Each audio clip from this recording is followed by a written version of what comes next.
जय हिंद साथियों, एक बार फिर से मैं आप लोगों के लिए केवीएस के जो हिंदी के जो क्वेश्चंस हैं वो प्रीवियस ईयर क्वेश्चंस जो पूछे गए हैं, जो भी इंपॉर्टेंट क्वेश्चन हो सकते हैं, मैं उनको आपके सामने लेकर आया हूँ। इसी क्रम में हम पहला क्वेश्चन देखते हैं। पहला प्रश्न जो है, अभ्यागत शब्द में कौन सा उपसर्ग है। देखिए, मैं पिछली भी क्लास में कहा हूँ कि उपसर्ग और प्रत्यय बहुत जरूरी है, मोस्टली इंपॉर्टेंट है, रचना भी मोस्टली इंपॉर्टेंट है।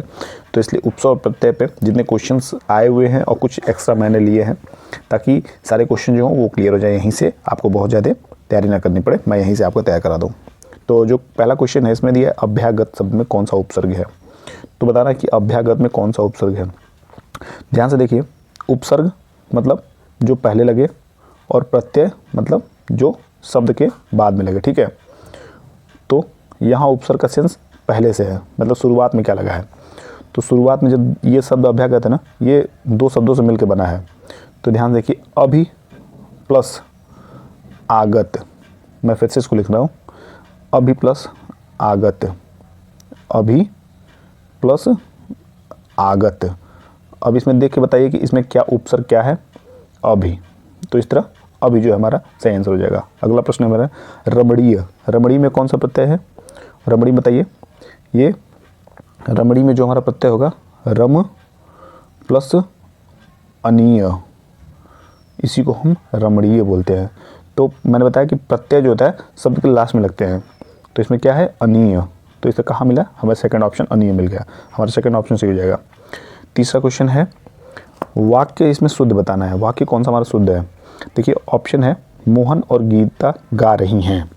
तो यहाँ सेंस गीता, इसका सेंस है कि मोहन और गीता गा रही हैं, दोनों महिलाएं हो जाएंगे। मोहन और गीता गा रहे हैं, ठीक है, ये कुछ सही लग रहा है। गीता और मोहन गा रहा है, ये गलत हो जाएगा, ये भी गलत है। मोहन और गीता गा रही हैं, ये भी गलत हो जाएगा। तो इस तरह हमारा जो दूसरा ऑप्शन है ये सही जाएगा, मोहन और गीता गा रहे हैं। अगला प्रश्न हमारा है, इन शब्दों में से कौन सा शब्द हिंदी शब्दकोश में सबसे अंत में आएगा। सबसे अंत का सेंस हमारा जो है वो हाफ से है, यानी कि जिसमें जो भी शब्द हो, जहां आधा हो, उसको हर हाल में उसको लास्ट में आना है, ठीक है। तो शब्दकोश की बात कर रहा है, यानी कि ये जो शब्दकोश है, यानी कि क से लेकर ज्ञ तक, अ से लेकर पूरा ज्ञ तक जितने भी शब्दकोश हैं, इनमें ये कहाँ रहेगा इसका स्थान सबसे अंत में। तो उसको बताना है कौन सा ऑप्शन होगा इसमें सही। क्रम जो कि नहीं होगा, कृषक जो कि नहीं होगा, कृषाण नहीं होगा, ऑप्शन हो जाएगा क्लीव, क्योंकि यहाँ पे आधा क है। जैसे भी ऑप्शन में इसमें जहाँ दिखे आप इसको टिक करके आगे बढ़िएगा। इसमें पांचवा प्रश्न है, पांचवा प्रश्न मैं पढ़ूँ, चराचरम, ठीक है। चराचरम मतलब पूरा जगत होता है, यानी कि ये वर्ल्ड की बात होता है, यूनिवर्स की, में कौन सा समास है। तो इसमें आप लोग बताइए, चराचरम, इसमें जो हो जाएगा द्वंद्व समास हो जाएगा। क्या हो जाएगा, द्वंद्व। देखिए, द्वंद्व समास मैं एक समास पे भी अलग से एक वीडियो बना दूंगा छोटा सा, ताकि जल्दी जिसको समास में डाउट हो वो समास उसको देख के, उस क्लास को देख के समास के बारे में जो भी डाउट है वो खत्म हो जाए। तो मैं जो बहुत जल्द वो वीडियो लाने वाला हूँ, ताकि आपके डाउट जो है वहाँ से दूर हो सके। तो इस तरह चराचरम में कौन समास है, द्वंद्व है। अगला प्रश्न हमारा है, अगला प्रश्न, शब्द का अर्थ स्पष्ट करने हेतु कौन सा तरीका सर्वाधिक उपयुक्त है। तो इसका सही ऑप्शन हो जाएगा, बताइए आप सभी लोग कौन सा ऑप्शन सही हो जाएगा। यहाँ व्याख्यान है, भ्रमण है, चित्र निर्माण है, वाक्य प्रयोग है। तो इसका सही ऑप्शन हो जाएगा चित्र निर्माण। जब हम चित्र बना किसी भी चीज़ को मतलब समझते हैं तो वो हमें बहुत ही ज़्यादा सटीक और अच्छा विधि माना जाता है समझने के लिए। तो शब्द का अर्थ स्पष्ट करने हेतु कौन सा तरीका सर्वाधिक है, चित्र निर्माण, ठीक है। अगला प्रश्न है, भाषा शिक्षण की पद्धति नहीं है। देखिए, भाषा शिक्षण की जो पद्धति नहीं है ये इसमें कौन सी है, ऑप्शन बताना है। तो किंडरगार्टन, किंडरगार्टन का सेंस देखिए मैं बता दूं, जैसा अभी जो लोग टीचर तैयारी कर रहे हैं वो शायद हो सकता है किसी को ना पता रहे, ये केजी होता है, केजी किंडरगार्टन, यानी कि एलकेजी एंड यूकेजी जब क्लासेस आप देखेंगे तो उसी का सेंस किंडरगार्टन से होता है, lower KG and upper KG. तो इस तरह इसका आंसर हो जाएगा, ये अभिक्रमित अनुदेशन जो है ये शिक्षण, भाषा शिक्षण की पद्धति नहीं, क्या है, अभिक्रमित अनुदेशन। अगला प्रश्न हमारा है, बालक की प्रारंभिक शिक्षा उसकी मातृभाषा में दी जाए, ये किसका मानना था। ये हमारे राष्ट्रपिता का मानना था कि बालक की प्रारंभिक शिक्षा जो उसकी मातृभाषा में दी जाए। इस तरह ऑप्शन जो हमारा फर्स्ट हो जाएगा महात्मा गांधी। 9वें नंबर प्रश्न है, व्याकरण शिक्षण के लिए उपयुक्त नहीं है। व्याकरण शिक्षण के लिए उपयुक्त नहीं है, इसमें कौन सी प्रणाली है जो व्याकरण शिक्षण के लिए उपयुक्त नहीं है, ये हमें बताना है। तो हम इसमें देखते हैं, ऑप्शन देखते हैं, आगमन विधि, निगमन विधि, कक्षा भिन्न विधि प्रणाली, अव्याकृति प्रणाली। ठीक है, तो इसमें कौन सा ऑप्शन सही हो जाएगा? इसमें सही हो जाएगा कक्षा भिन्न प्रणाली। ठीक है, इस तरह हमारा 9वें का ऑप्शन कक्षा भिन्न प्रणाली सही हो जाएगा। देखिए अब जो आता है क्वेश्चन, यहाँ मैं बोला हूँ कि पत्रिका चाहे जो भी हो गया, रचना वचना हो गया, ये सब चीज़ें आप ध्यान दीजिएगा। तो आनंद कादम्बिनी जो ना बहुत ही इंपॉर्टेंट प्रश्न है, क्योंकि ये यूपी से रिलेटेड है। तो यूपी से रिलेटेड है, इसलिए आप लोग इसको जरूर तय करिएगा।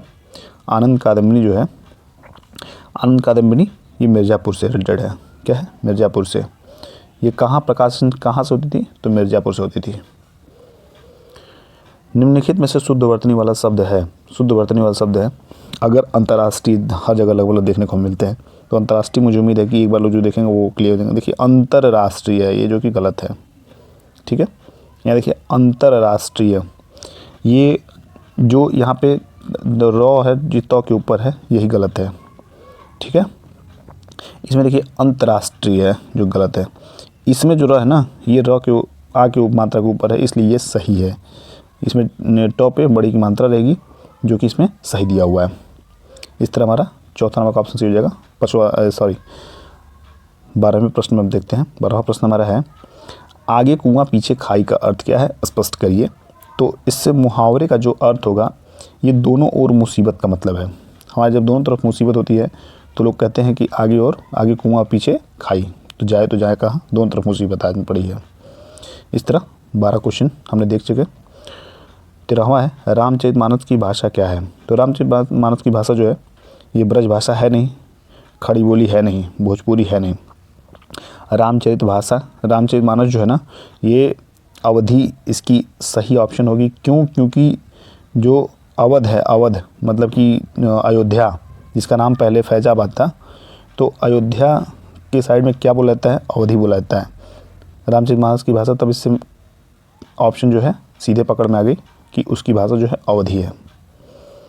अगला प्रश्न है, उत्कर्ष शब्द का विलोम लिखिए। उत्कर्ष शब्द का विलोम लिखिए। उत्कर्ष शब्द जो है, इसके विलोम अपकर्ष हो जाएंगे। क्या हो जाएंगे? अपकर्ष। अपभ्रष्ट होंगे नहीं, पतन होंगे नहीं, विकर्ष होंगे नहीं। हिंदी का ये 15वां क्वेश्चन और आखिरी क्वेश्चन इस क्लास का। आनंद कादम्बिनी, देखिए आनंद कादम्बिनी फिर से प्रश्न बनाया। आनंद कादम्बिनी के संपादक कौन थे? जो मिर्ज़ापुर से संपादक होती थी, जो मिर्ज़ापुर से प्रकाशित होती थी, उसके कौन संपादक हैं, ये आपको बताना है। तो इसका देखिए ऑप्शन जो होगा बद्री नारायण चौधरी, जिनको प्रेम घन की उपाधि भी दी गई थी। ठीक है, इस तरह हमारे 15 जो इंपॉर्टेंट क्वेश्चन थे वो हम देखें यहाँ पे। अगर ये क्लास अच्छा लगा हो तो लाइक करिए, जैसे चैनल को शेयर करिए, क्लास को शेयर करिए। वीडियो अच्छा लगे तो वीडियो लाइक करिए, चैनल को सब्सक्राइब करिए, और जो भी अपडेट्स हैं उनको पाने के लिए आप बेल आइकन को प्रेस करिए और क्लास में बने रहिए। जब तक कि पेपर होने जाए आप मेरे साथ बने रहिए। हम जितने भी प्रीवियस के क्वेश्चन है कराते जाएंगे और आपके पास एक संग्रह होता जाएगा, ताकि पेपर टाइम में आप बस रिवीजन करना है और पेपर देना है। ठीक है, फिर मिलते हैं अगले क्लास में। तब तक के बाय बाय, टेक केयर।